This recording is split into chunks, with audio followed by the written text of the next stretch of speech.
Ukoliko ste ljubitelji egzotičnih ptica, čuvate kanarince, štiglice, papagaje, morate biti više nego obazrivi.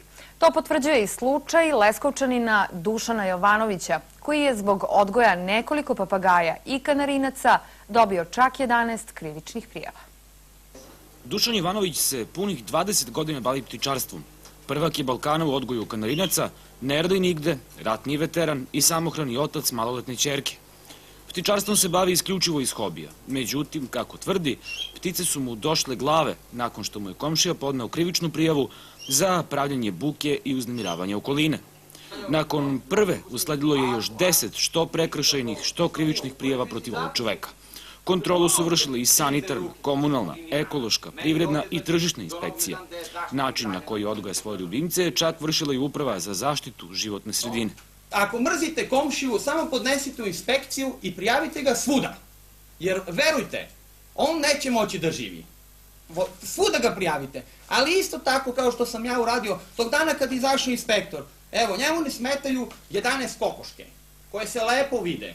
Ali njemu smetaju 12 papagajčića i 3 kanarinca. Pa nije li žalosno? A kokoši su zabranjeni u ovoj mesnoj zajednici da se čuvaju.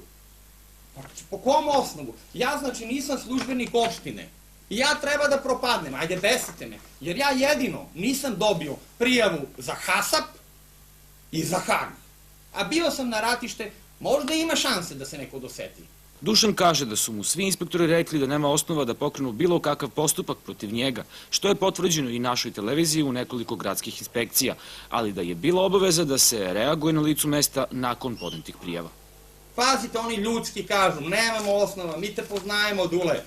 Znači, ti čuvaš, njihova deca, znači kad dođu, kad je ono radost proleća ili susrećenje, kad je dečanja nedelja, znači ja pomažem i biološku sekciju metalne škole, dajem životinjice, nikad nisam naplatio. I sad ja i treba da se obogatim, a ja vozim biciklu već 40 godina, ljudi.